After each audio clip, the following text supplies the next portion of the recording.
네, 6번째 강의를 시작하도록 하겠습니다. 이제 이번 강의와 또 다음 강의 두 강의를 걸쳐서는 아담이 가졌던 두 번째 직분, 바로 에덴 동산에서 우리가 볼 수 있었던 그 제사장 직분을 바로 이스라엘 나라가 또 같이 열방에 대해서 가지는 것으로 하나님께서 이스라엘을 세우셨고 부르셨다. 그럼 그 제사장 직분이 의미하는 것이 무엇인가에 대해서 한번 공부해 보도록 하겠습니다.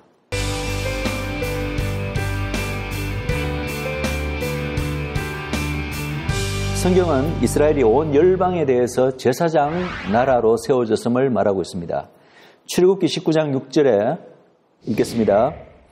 너희가 내게 대하여 제사장 나라가 되며 거룩한 백성이 되리라. 너는 이 말을 이스라엘 자손에게 고할지니라.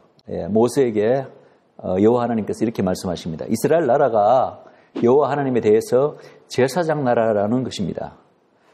또 이사야서 61장 6절에 이렇게 되어 있습니다. 오직 너희는 여호와의 제사장이라 일컬음을 얻을 것이라. 사람들이 너희를 우리 하나님의 봉사자라 할 것이며 너희가 열방의 제물을 먹으며 그들의 영광을 얻어 자랑할 것이다. 열방과 이 너희가 대비되잖아요. 그래서 이 너희는 열방이 아니라 바로 이스라엘을 가리키며 이스라엘을 여호와의 제사장이라고 부르고 있습니다.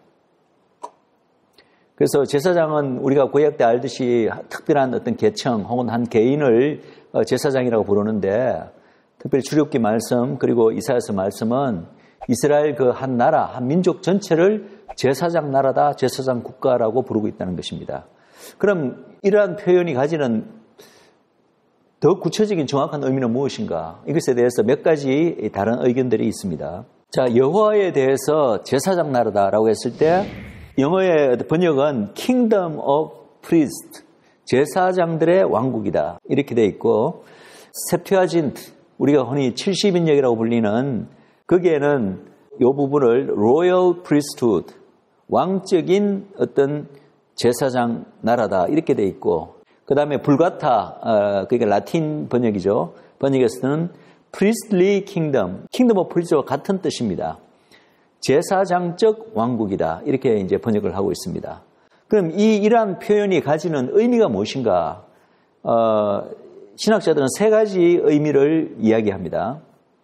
첫 번째 의미는 뭐냐면은 영어로 Kingdom Composed of Priests. 그냥 제사장들로 이루어진 나라다. 그런데 사실은 유대인들의 나라, 이스라엘 나라 전체가 다 제사장은 아니잖아요. 제사장, 그 안에 레위 지파는 제사장들이 있지만, 그러나 나머지 11지파들은 제사장이 아니잖아요. 예. 그럼 그 당시 구약시대도 그랬고, 지금 현대 와서도 그렇고, 앞으로 회복될 이스라엘 나라에도 모든 유대인들이, 이스라엘 나라를 이루는 모든 유대인들이 다 제사장은 아니거든요. 그래서 단순히 이 제사장 나라라는 의미가 그냥 제사장들로 이루어진 하나의 나라들이다라는 의미로 해석하는 것은 좀 아니지 않나. 제 개인적인 의견입니다. 두 번째 또 의견은 뭐냐면은 Kingdom ruled by priests. 제사장들에 의해서 다스려지는 나라다. 글쎄요, 우리가 이스라엘의 역사를 보면은 제사장 직분이 틀림없이 있었고 레위 지파 또 대제사장도 따로 있었지만 과연 그들이 이스라엘을 통치했는가? 제사장들에서 다스려졌는가? 역사적으로도 이렇게 보기는 좀 힘듭니다. 이스라엘의 역사를 보면 왕이라는 직분이 따로 있었고 다스리는 직분들은 왕이 실질적으로 행사를 했죠. 물론 종교적인 측면에 제사장들이 많이 했지만 그래서 이스라엘 나라 전체가 제사장들에 의해서 다스려진다. 이런 개념도 사실은 별로 합당하지 않다. 그리고 첫 번째나 두 번째 이 해석들은 별로 이 이스라엘과 그 주위를 둘러싼 열방들과의 관계에서 정의되는 개념이 아니라 그냥 한 나라, 이스라엘 안에서 이스라엘이라는 나라가 그냥 제사장들로 이루어져 있다. 그 다음에 혹은 제사장들에 의해서 이스라엘이 다스려진다. 이런 개념이죠. 그런데 세 번째 개념은 다릅니다. 제사장 나라라는 이 뜻이 세 번째 개념이 이렇습니다. Kingdom taking up the role of priesthood for all nations. 열방들에 대해서 어떤 제사장적 역할을 감당하는 나라라는 거죠. 마치 이스라엘 내에 레위 지파가 다른 지파들에 대해서 제사장 역할을 수행하듯이 이스라엘이라는 나라가 한 나라 전체가 한 국가 전체가 전 세계적으로 봐서 다른 열방들에 대해서 제사장적 역할을 수행하도록 하나님께서 부르신 나라라는 뜻이죠. 이것이 이제 세 번째 해석입니다. 지금부터 보겠지만은 그런 여러 가지 말씀이나 이런 것에 비추어서 이 세 번째 해석이 가장 출애굽기에 너희는 내게 대해서 제사장 나라라고 했을 때 그 의미가 세 번째 의미가 아닌가라고 저는 생각합니다. 정연호 교수님이죠. 신학자신데 이분은 이렇게 말씀하십니다. 하나의 구별된 제사장 국가로서 전 이스라엘 민족은 야훼 하나님을 섬기는 거룩한 제사장직을 지니고 있는 민족이다. 그러면 레위 지파가 제사장직을 감당한다고 했을 때는 레위 지파가 중요한 문제가 아니라 그 제사장직을 수행하는, 물론 하나님에 대해서 수행하는 거지만 그 제사장직으로서 하나님을 중재하는 그 어떤 역할을 하는 나머지 그룹이 있잖아요. 그 나머지 그룹은 이스라엘 경우에는 11지파였죠. 그죠? 마찬가지로 이제는 한 지파가 아니라 이스라엘 민족 전체가 제사장직을 수행한다고 했을 때는 하나님에 대해서 그 제사장직은 바로 나머지 그룹, 이스라엘이 아닌 온 열방, 그죠? 온 나라, 온 민족들에 대해서 제사장직을 수행한다는 뜻이죠. 이스라엘을 제사장 나라라고 했을 때는 열방의 제사장 나라다. 자, 그렇다면 열국에 대해서 어떤 제사장적 역할을 감당하도록 수행하도록 이스라엘이 그러한 신분으로서 하나님으로부터 이렇게 불리워진 민족이라면, 국가라면 구체적으로 그 역할이 무엇인가? 열방의 제사장으로서 이스라엘이 해야 되는 역할이 무엇인가를 우리가 물어야 합니다. 근데 그 역할은, 가장 중요한 역할은요, 우리가 사실은 이스라엘의 그 제사장직을 그 성경에 나오는 제사장 직분을 잘 연구를 함으로 말미암아 어떤 역할을 감당하는지 알 수가 있습니다. 쉽게 말해서 하나님과 이스라엘 전민족 사이를 중재하는 그런 역할을 감당합니다. 더 구체적으로 말하면 죄 문제를 처리해주는, 그러니까 성전 제사제도 같은 걸 통해서 이 하나님과 하나님의 백성 사이에 항상 이 걸림돌이 되는 문제가 있잖아요. 그게 뭡니까? 죄의 문제잖아요. 왜냐하면 죄가 있으면 하나님과 그 백성 사이를 낸다고 이사야서에서 말하고 있잖아요. 사이를 벌어지게 만드는, 갈라놓는 것이 죄의 역할인데 하나님의 백성들이 하나님 앞에 온전히 서고 또 나아가기 위해서는 그 죄 문제가 항상 우선적으로 해결돼야 되잖아요. 하나님 백성 사이의 죄 문제, 갈라진 그 관계를 해결해주는 중재적인 역할을 하는 것이 바로 제사장 직분이다.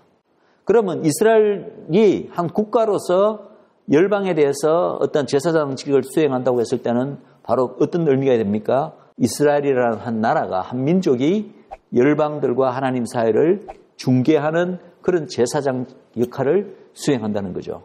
우리 말라기의 표현대로 하면은 아비들의 마음을 자식들에게로, 자식들에게 마음을 아비에게로 이렇게 되어 있는데 같은 개념이죠. 열국을 하나님께로, 열방을 하나님께로, 하나님을 열국에게로 이렇게 중간에서 중재하는 그 역할이 바로 이스라엘의 제사장직의 첫 번째 역할이다. 그것은 곧 메시아를 초청함으로써 이루어진다. 그런데 이러한 어떤 이스라엘 전체의 어떤 민족적 하나의 어떤 사명이랄까요? 제사장적 사명이랄까요? 역할에 대해서 성경은 민수기에서 이렇게 표현하고 있습니다. 민수기 23장 21절에 보면 여호와는 야곱의 허물을 보지 아니하시며 이스라엘의 패역을 보지 아니하시는도다.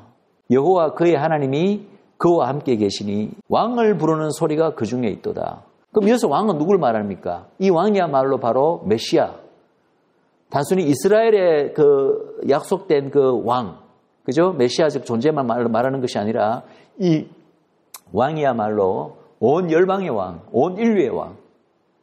장차 온 이 지구의 하나님의 나라를 이루어서 진짜 영원히 다스리실 그 왕 중의 왕, 온 열방의 왕이신 바로 메시아를 가리킵니다.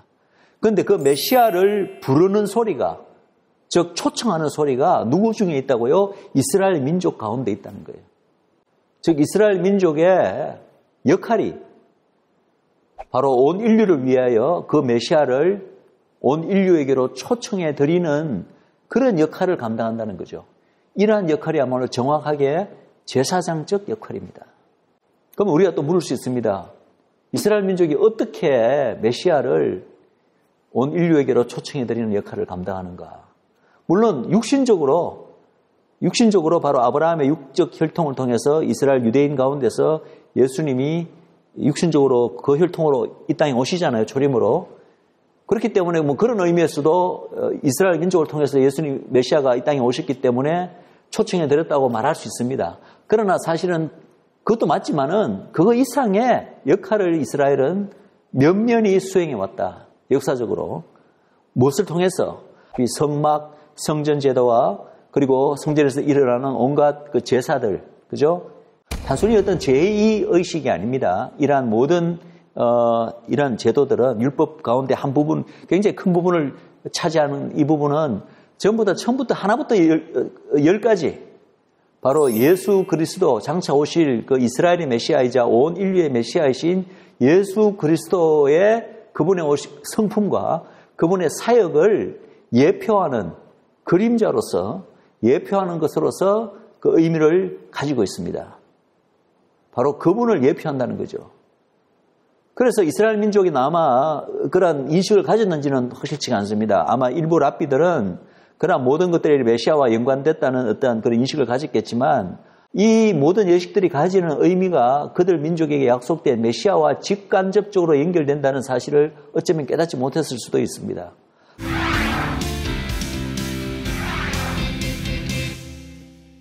그러나 그럼에도 불구하고 하나님의 그 명령을 쫓아서 사실은 주님 오실 때까지, 그죠? 그리고 주님 오시고 난 다음에 AD 70년에 로마에 의해서 이 성전이 완전히 돌 위에 돌 하나도 남기지 않고 무너질 때까지도 계속해서 이러한 제도를 성전 제도와 제사 제도 그리고 제사장직을 이스라엘 민족은 충실히 지켰다는 거죠. 그 참된 의미를 깨닫든 못 깨닫든 간에 이것은 하나님 앞에서 영적인 의미를 지닌다고 생각합니다.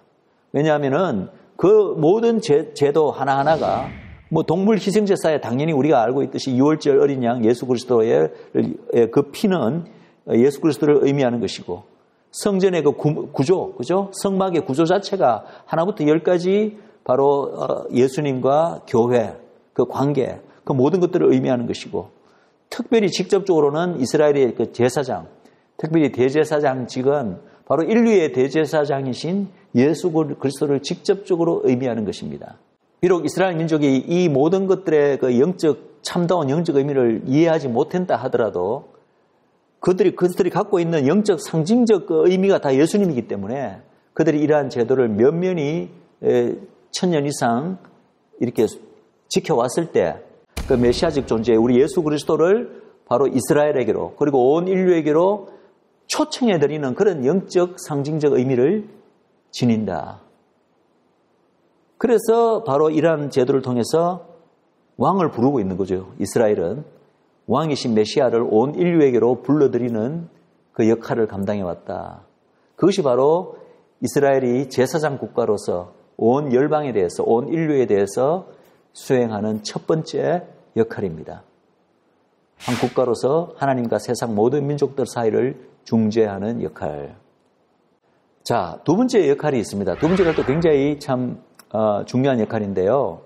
아까 장자가 전체를 대표한다고 했는데 마찬가지 제사장도 마찬가지입니다. 마치 레위 지파가 하나님 앞에서 나머지 11지파를 중보적으로 특별히 이제 죄의 문제와 관련해서 중보적으로 대표하듯이 하나님 앞에서 이 이스라엘의 제사장 국가로서 이스라엘은 모든 열국들을 하나님 앞에서 중보적으로 대표하고 대리하는 역할을 합니다. 한마디로 열방의 대표자 혹은 대리자라는 거죠. 하나님 앞에서. 자, 우리가 이것을 좀 이렇게 볼 수 있는 굉장히 재미있는 성경 구절이 하나 있습니다. 재미있기도 하고 좀 신비로운 성경 구절입니다. 신명기 32장 8절 말씀입니다. 지극히 높으신 자가 열국의 기업을 주실 때 인종을 분정하실 때에 이스라엘 자손의 수효대로 민족들의 경계를 정하셨도다. 지극히 높으신 자 하나님이시죠. 그분이 열국의 기업을 주시고 인종을 분정하실 때 그리고 민족들의 경계를 나누시잖아요. 그게 언제 일어난 일이죠? 노아 홍수 이후에 일어난 일입니다. 노아 홍수 이후에 특별히 이제 바벨탑 사건으로 말미암아 우리는 압니다. 모든 민족들이 전 세계로 흩어져 이제는 살게 되고 그들 사이에 경계가 정해지는 걸 압니다. 그런데 그렇게 하실 때에 이스라엘 자손의 그 숫자대로 그 경계를 정했다는 거예요. 이게 여러분 이해가 됩니까? 그때 이스라엘 민족이 자손이 있었나요? 없었나요? 없었잖아요. 이스라엘 민족이 존재도 하기 전이잖아요. 이스라엘 민족은 그 이후에 또 언제입니까? 거의 1000년, 그죠? 1000년 가까이 지나서 모세 때야 비로소 등장하게 되는 게 이스라엘 자손입니다. 그런데 처음에 인종들을 정하시고 그 경계를 정하시고 민족들의 경계를 정할 때 그 당시 존재하지도 않는 이스라엘 민족의 자손의 수요대로 그 경계를 정하셨다는 거예요. 그러면 이때 나오는 숫자가 얼마인지 아십니까, 여러분? 이 숫자가 언제인지 아십니까? 바로 70입니다. 70. 근데 이것이 어디서 알 수가 있냐면은 창세기 10장을 보시면 노아의 방주를 나온 노아의 세 아들 함, 야벳, 셈의 후손들이 어떻게 온갖 다른 민족으로 나뉘어지는지 그 전 세계 민족들의 가계도가 창세기 10장에 나와 있습니다. 그럼 창세기 10장에 그 언급된 민족들의 숫자를 다 카운트해 보면은 몇 명인지 아십니까? 70개국이 나옵니다. 그러면은 이 70이라는 이스라엘 자손의 수요는 또 어디서 나온 것인가? 놀랍게도 여러분, 창세기 46장에 보면은, 27절에 보면은, 야곱의 집 사람으로 애굽에 이른 자의 도합이 70명이었더라. 즉, 이스라엘 자손이 70명이었던 때가 언제냐 하면은, 바로 야곱이 그의 모든 식소를 이끌고, 즉, 이스라엘이죠. 이스라엘이 애굽으로 들어갈 때 그 숫자가 70명이었다는 거예요. 그런데 놀랍게도 신명기 32장에서는 요 70명, 그때의 숫자인 요 70명에 맞춰서 그때보다도, 그죠? 모세 때, 야곱 때 당시보다도 훨씬 오래전에 민족들의 경계를 나누을 때 그때 미리 하나님께서 맞춰서 70개국으로 민족들을 나누었다. 이렇게 성경은 말하고 있다는 것입니다. 이걸 보다 우리가 뭘 알 수 있냐면은 왜 하나님께서 이 당시 이스라엘 자손의 숫자 70명에 맞춰서 그보다 훨씬 전에 민족들의 경계를 정할 때 그렇게 그 숫자에 맞춰서 나누었을까? 우리가 질문을 해볼 수 있잖아요. 하나님께서는 비록 그 당시 이스라엘 민족이 존재도 하기 전이지만 하나님의 구속사는 처음부터 끝까지 미리 다 계획하셨고 미리 다 이미 이루어지고 성취된 것입니다. 그래서 장차 이스라엘 민족을 만드시고 그 이스라엘 민족이 정말 하나님 안에서 어떤 제사장적 그리고 열국을 대표하는 왕적인 위치를 가질 것을 미리 다 하나님께서는 아시고 있기 때문에 이스라엘 민족이 존재하기도 전에 이스라엘 민족이 태어나기 만들어지기 천수백 년도 전에 전 세계 열방의 경계를 정할 때 벌써 장래에 있을 미래에 있을 이스라엘 민족의 그 숫자대로 민족들의 경계를 정했다는 거예요. 이것만 봐도 이스라엘 민족이 온 열방을 대표하는 어떤 제사장적 위치를 가지고 있는 것을 우리가 알 수가 있습니다. 그래서 바로 이러한 이유 때문에 70이라는 숫자는요, 창세기 10장에 그 열국의 숫자가 70이기 때문에 70이라는 숫자는 온 열방을 상징합니다. 성경에서 숫자가 아시겠지만 12이라는 숫자는 거듭거듭 나오는데 그거는 바로 이스라엘 12지파죠. 그죠? 그리고 예수님의 제자도 12제자고 바로 이스라엘을 상징합니다. 근데 그와 이제 대조적으로 70이라는 숫자가 등장하는데 70이라는 숫자는 물론 완전수 7과도 관계가 있는 것이지만 70이라는 숫자는 온 열방을 상징하는 숫자입니다. 왜냐하면 창세기 10장에 온 열국의 숫자가 70이었기 때문에 그리고 그 숫자에 맞춰서 열국들의 경계가 정해졌기 때문에 이것을 기억하시기 바랍니다. 12라는 숫자는 이스라엘을 나타내고 70이라는 숫자는 온 열국을 상징하는 것이다. 이러한 그 숫자가 앞으로 성경에 거듭거듭 되풀이해서 계속해서 나오게 됩니다. 자, 우리가 이러한 사실을 안다면은 10이라는 숫자가 이스라엘이고 70이라는 숫자가 열국을 상징하는 것을 우리가 안다면 그렇다면 우리가 출애굽기에 나오는 그냥 이렇게 살짝 언급된 한 구절의 말씀인데 그 구절이 더 이상 이제 심상하게 이렇게 넘어가지 않는 것을 우리가 보게 됩니다. 바로 출애굽기 15장 27절 말씀입니다. 이 출애굽기 15장 27절은요. 이제 이스라엘이 출애굽하고 홍해를 건넌 사건 이후에 이제 마라라고 쓴 물이 나오는 그 샘을 지나고 난 후 이제 계속 시내산 쪽으로 지금 이동하고 있는 중입니다. 그런데 거기에 이제 출애굽기 15장에 보면은 이스라엘 민족이 아마 홍해를 건너고 난 후에 첫 번째 그 진을 쳤던 장소인 것 같아요. 엘림이라는 장소. 그래서 딱 한 줄, 그 엘림에 대한 묘사가 나옵니다. 이런 묘사가 나옵니다. 그들이 엘림에 이르니 거기 물샘 12과 종려 70주가 있는지라. 거기서 그들이 그 물 곁에 장막을 치니라. 우리가 물론 이것이 뭐 별로 의미도 없이 그냥 우리가 읽을 수가 있습니다. 지나갈 수 있는 구절입니다. 그러나 우리가 이제 10이라는 숫자와 70이라는 숫자가 단순히 우연이 아니다. 성경의 말씀은 다 이유가 있는 것입니다. 이유가 있어서 기록된 것이고 주어진 것입니다. 이것이 그냥 엘림이라는 그 한 지명이 있는 장소에 이스라엘이 그냥 출애굽한 후에 그냥 1박하고 지나갔다. 그 정도의 의미만 지닌 것이라면 굳이 거기에 물샘 12과 종려나무 70개 있었다고 이런 말을 할 필요가 없다고 생각합니다. 저는 이러한 표현이, 이러한 기록이 성경에 남아있는 것 자체가 아주 의미심장한 의미가 있다고 저는 믿습니다. 더더구나 이 12과 70이라는 숫자 때문에. 그런데 보십시오. 만약에 우리가 그런 시각에서 이 구절을 바라볼 수 있다면 이 구절은 놀라운 것을 우리에게 말해줍니다. 저는 감히 말하기를 이 구절은 이제 갓 태어난 이스라엘 민족, 그죠? 시내산을 향해 가고 있습니다. 그래서 시내산에서 하나님의 언약 백성으로서 정식으로 이제 하나님과 언약식을 맺고 이제 언약 백성으로서 출범하게 되는데 이 이스라엘이라는 갓 태어난 민족과 그죠? 그래 물샘 12는 바로 이스라엘을 상징합니다. 그리고 종려 70주는 뭘 상징한다고요? 70은 열방을 상징한다고 되어 있죠. 그래서 이 열방들과의 이스라엘과 열방들과의 관계에 대한 놀라운 이 상징적인 암시가 이 안에 있다고 봅니다. 물론 제가 상징적인 암시라고 해서 이러한 것을 이 암시를 위해서 없던 일을 기록한 것은 아닙니다. 실질적으로 그 당시 이스라엘 민족은 엘림에서 진을 쳤을 것이며 그 엘림에는 물샘 12과 종려나무 70그루가 있었을 것입니다.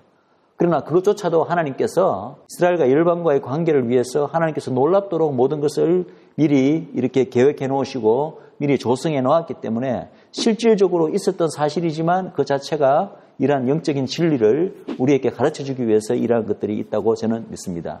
자, 그렇다면 우리가 그런 시각에서 이 사실을 바라본다면 이 사실은 무엇을 나타냅니까? 바로 이스라엘과 열방과의 관계인데요. 그 관계가 뭐와 같다고요? 바로 여기가 광야 아닙니까? 사막 아닙니까? 사막에서 바로 물샘은 뭡니까? 우리가 흔히 말하는 오아시스입니다. 사막의 오아시스. 오아시스와 사막에 존재하는 이 종려나무와의 관계와 같다는 거예요. 이스라엘과 열방 사이의 관계가. 여러분들 생각해 보십시오. 사막에서 나무가 자랄 수 있습니까? 사막에서 나무가 자라고 살아남기 위해서는 어디에 있어야 됩니까? 오아시스 옆에 있어야 되잖아요. 그죠? 물샘 옆에 있어야 그 나무가 생존할 수가 있잖아요. 그런데 이 종려나무, 열방을 상징하는 종려나무 70주가 바로 이스라엘을 상징하는 오아시스, 물샘 바로 옆에 있다는 것입니다. 바로 하나님의 어떠한 장자로, 그리고 하나님의 어떠한 열방에 대해서 제사장 국가로 부르심을 받은 이스라엘이 열방과의 관계에서 얼마나 중요한 역할을 감당하며 열방조차도 그러한 장자적, 제사장적 역할을 감당하는 이스라엘을 인정하고, 그죠? 왜냐하면 하나님이 그렇게 세우시고 선택하셨기 때문에 그것을 인정하고, 그것을 서포트하고 이스라엘을 편에 있을 때, 그럴 때 마치 사막에서 오아시스 옆에 있는, 그죠? 물가에 심겨진 나무가 정말 살아남고 번성하고 열매를 맺듯이 열방 역시도 하나님의 이스라엘이 하나님의 축복의 통로로 쓰임받기 때문에 축복을 받고 번성할 수 있다는 그런 놀라운 어떤 영적인 진리를 이것을 통하여서 가르쳐주고 있다고 우리가 생각할 수가 있습니다.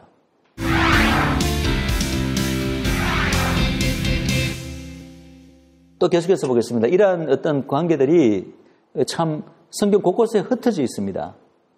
자, 이스라엘에 여러분 이렇게 구약 성경을 읽다 보면은 언제부터인가 이스라엘에 70장로가 등장합니다. 이스라엘은 틀림없이 12지파가 있고 지파별로 수장이 있을 거 아니에요. 그죠? 지파별로 몇 명 한다고 해서 그게 딱 70으로 12가 나눠지지도 않습니다. 그러니까 뭐 예를 들어서 한 지파당 몇 명 이렇게 해갖고 모아봤자 70이라는 숫자가 안 나와요. 70이 11로 안 나눠지기 때문에. 그죠? 그런데도 불구하고 70장로가 계속해서 등장합니다. 언제부턴가 이스라엘의 역사를 이렇게 보시면, 구약을 읽다 보면은, 그럼 이 70장로가 대체 어디서 나온 거야?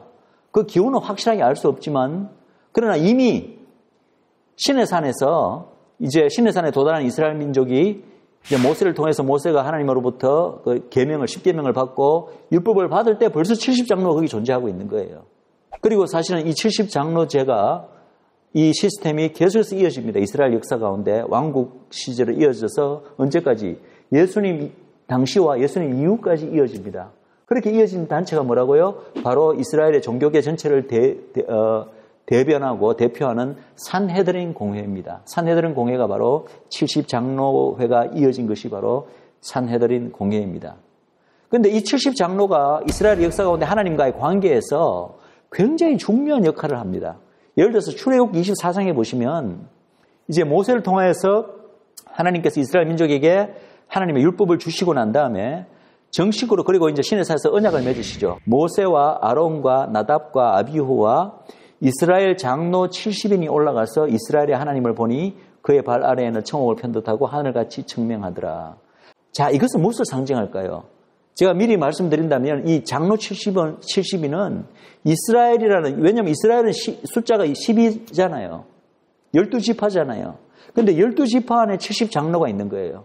즉 뭐냐면 이스라엘은 온 열방을 대표하는 장자 국가로서 그리고 온 열방을 또 대표하는 제사장 국가로서 열방을 장차, 왜냐하면 열방조차가 이제 하나님 안으로 들어오게 되잖아요. 예수 그리스도가 오시고 나면은 열방조차가 이제 하나님의 백성으로 들어오잖아요. 그런데 지금 아직 아닐 때죠. 그죠? 구약 시대니까.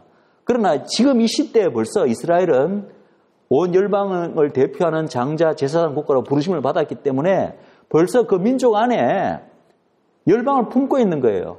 이스라엘이 열방을 품고 있기 때문에 그 이스라엘이 품고 있는 열방을 상징하는 것이 바로 이스라엘 안에 존재하는 70장로들입니다. 그럼 이 70장로가 바로 이스라엘 민족이 하나님과 이제 이스라엘과 언약을 맺을 때 같이 있는 거예요. 이 말은 무엇을 상징합니까? 장차 온 열방이 이스라엘처럼 하나님의 언약 안으로 누구를 통해서? 이스라엘의 메시아인 예수 그리스도를 통해서 열방 또 그분을 믿음으로 말미암아 하나님의 그 이스라엘처럼 하나님의 언약 백성 안으로 온 열방이 들어올 것을 미리 예언적으로 미리 땡겨서 지금 보여주고 있는 그림이 바로 출애굽기 24장의 그림인 거예요. 그래서 마치 온 열방이 미리 예언적으로 미리 이스라엘과 하나님의 그 맺는 언약식에 미리 참가하고 있는 것과 마찬가지입니다. 왜? 장차 그렇게 될 것이기 때문에. 그래서 이스라엘은 벌써 이 구약 시대도 열방을 품고 있는 이 하나님의 제사장 국가로서 하나님과의 그 모든 언약 관계라든지 모든 관계, 이 딜을 하는 데 있어서 그 안에 열방을 상징하는 70장로들을 항상 함께, 70장로들과 함께 하고 있다. 또 놀라운 하나의 어떤 그림이 하나 있습니다. 민수기 11장 25절에 보시면 제가 읽겠습니다. 여호와께서 구름 가운데 강림하사 모세에게 말씀하시고 그에게 임한 신을 70장로에게도 임하게 하시니 신이 임하신 때에 그들이 예언을 하다가 다시는 아니하였더라. 모세에게 하나님의 신이 임합니다. 그런데 재밌는 것은 그 하나님의 신이 모세에게만 임한 것이 아니라 이스라엘에 있는 70장로에게도 임했다고 되어 있어요. 여러분, 이것이 무엇을 나타내는 건지 아시겠죠?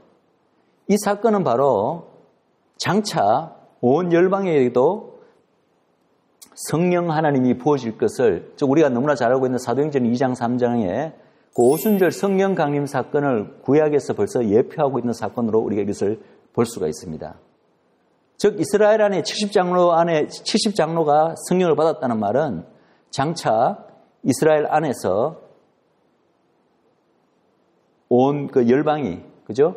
그 그리스도를 통해서 그 열방에게도 하나님의 신이 부어질 것을 미리 예표적으로 보여주고 있다. 그리고 또 하나 재밌는 관찰이 있습니다. 그게 뭐냐면 민수기 29장입니다. 민수기 29장은 지금 제가 이제 길어서 여기는 어떤 말씀을 인용하지는 않았지만 29장 전체가 보면은 이스라엘 그러니까 달력으로 티슈리 7월이죠, 그죠? 7월 15일부터 7월 21일까지 7일간의 기간이 초막절입니다. 그럼 이제 이 민수기 29장은 그 초막절 7일 기간 동안에 첫날에는 어떤 제사를 어떻게 드리고, 뭐 양을 몇 마리 드리고, 염소를 몇 마리 드리고, 또 수송아지를 몇 마리 드리라. 그 다음에 둘째 날에는 또 몇 마리 드리고, 몇 마리 드리고, 이렇게 해서 7일간 세세하게 각 날에 이 제사, 희생 제사를 어떻게 드릴 것인가를 이렇게 규정하고 있습니다. 명령하고 있습니다. 그런데 재밌는 것은 어떤 분이 이걸 어떻게 발견했는지 잘 모르겠어요.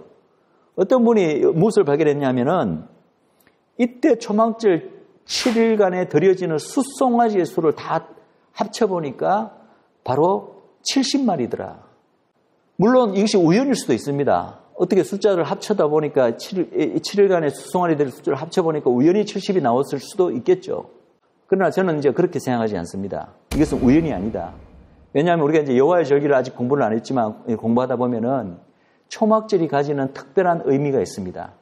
초막절의 의미는요, 뭐 제가 여러 가지 다른 의미를 적혀놓고 말하더라도 초막절은 한마디로 하나님의 구속사가 다 마치고 주님의 재림이 이루어지고 이 땅의 영광스러운 주님께서 친히 통치하시는 영광스러운 메시아닉 왕국이 온 것을, 그래서 천년 왕국, 메시아닉 왕국이 시작되는 것을 기념하는 절기가 초막절입니다. 그럼 그 초막절의 그 규례 중에 하나가 뭐냐면은 너희들은, 즉 유대인들이죠. 너희들 있는 가운데 있는 모든 나그네들과, 예? 모든 나그네들과 함께 기뻐하라. 구약에서 이스라엘 백성들과 안에 있는 나그네들은 이방인들이잖아요. 즉 장차 열방들을 의미합니다. 그 열방들과 함께 기뻐하라. 왜냐? 이 메시아가 친히 오셔서 다스리게 될 영광스러운 메시아닉 왕국은 유대인들만이 있는 왕국이 아니잖아요. 온 구속받은 온 열방의 하나님의 자녀들까지 다 함께 참가하는 영광스러운 바로 그날이거든요. 그러니까 이 날은 곧 이스라엘만을 위한 어떤 절기가 아니고 구속받은 모든 하나님의 백성들이 셀리브레이션 하는 축제의 날이 바로 초막절이잖아요. 그러니까 이 초막절의 의미는 단순히 이스라엘에 관련된 것뿐만 아니라 온 열방을 향한 굉장히 중요한 구속사적인 의미를 가지는 절기가 특별히 초막절이다. 7절기 가운데서도 특별히 초막절은 그런 의미가 있습니다. 그런데 이 초막절을 위한 제사를 드릴 때 당연히 초막절이 온 열방에게도 이러한 중요한 의미가 있기 때문에 이 70마리의 송아지를 드렸다는 것은요, 이스라엘이 아직 열방은 하나님을 알지 못하잖아요. 이 당시는 알지 못하는데도 불구하고 이스라엘은 열방의 제사장 국가로서 열방을 품고 있기 때문에 장차 이 초막절에 온 열방이 함께 참가해서 하나님을 찬양하고 기뻐할 것을 미리 알고 있기 때문에 그 열방이 하나님 앞에 들어올 것을 기원하면서 열방을 중보하면서 드리는 그 제사의 의미가 바로 70마리의 수송아지의 제사의 의미가 아닐까라고 우리가 충분히 생각해 볼 수 있다는 것입니다. 자, 그렇다면 이 민수기 29장에서 말하는 이 초막절 70마리의 이 중보 제사를 이스라엘이 드린다는 것 자체가 뭡니까? 바로 이스라엘이 온 열방의 제사장 국가로 부르심을 받았다는 것을 또 한편 보여주는 것이라고 생각합니다. 그리고 이 70장로가요, 이 70이라는 숫자가 열방을 상징한다는 것은 사실은 신약에도 참 재밌는 하나의 어떤 에피소드가 있습니다. 그게 뭐냐면 여러분 잘 아시겠지만 누가복음 9장에는 보면 예수님께서 이스라엘 각지로 이제 복음을 전파하라고 먼저 12제자들을 파송해서 보내십니다. 그게 누가복음 9장의 이야기입니다. 그런데 바로 그 다음 장 누가복음 10장에 보면은 이번에는 70명의 제자를 그 이스라엘 온 각지로 파송을 시킵니다. 파송을 시켜서 또 복음을 전하게 합니다. 아니 어차피 이스라엘 내에 복음을 전하는 그것만이 다라면 굳이 한 번은 12명, 또 한 번은 70명. 물론 이것은 이제 신학자들 따라서 이게 뭐 두 번의 다른 사건으로 보지 않고 그냥 한 가지로 이렇게 보는 의견이 있기도 하지만 저는 그렇게 생각하지 않습니다. 이것을 굳이 이렇게 구분해서 두 장에 걸쳐서 다른 사건처럼 다른 시기에 일어난 다른 사건처럼 기록될 여지가 있었는가, 필요가 있었는가. 저는 사실은 이러한 것조차도 영적이고 상징적인 분명한 의미가 있다고 생각합니다. 왜? 우리가 이미 봤잖아요. 복음을 전하더라도 누구부터 먼저 복음을 전한다고요? 첫째는 유대인, 그 다음은 헬라인에게로. 그러니까 이러한 원리가 예수님의 어떤 그 공생의 사역에서 이 두 분의 이 제자들을 발견하는 사건으로 잘 나타났다고 저는 봅니다. 먼저 12명의 제자를 보낸다는 것은 12는 바로 이스라엘을 상징하는 거잖아요. 복음을 전하러 먼저 이스라엘에게 복음이 전해져야 되기 때문에 그렇죠? 그것을 상징하는 것이고 그 다음에 비록 70일의 제자가 맹 이스라엘 안에 파송되었지만 그것은 바로 장차 온 열방으로 이제 퍼져나갈 것을 상징적으로 보여주는 어떤 이런 에피소드가 바로 70제자, 열방을 상징하는 70제자를 이스라엘 모든 각처에다가 파송하는, 물론 물리적으로야 그 당시 이스라엘 내에 복음을 전한 거지만 그것이 가지는 상징성은 이 복음이 장차 예수님의 부활승천 이후에 이스라엘의 지경을 넓어서 온 열방으로 파져들 것을 상징적으로 보여주고 있는 사건이라고 생각합니다. 오늘 말씀 여기서 마치고 다음 강의에서 열방의 제사장으로서 이스라엘의 역할을 세 번째 역할에 대해서 우리가 또 나누도록 하겠습니다.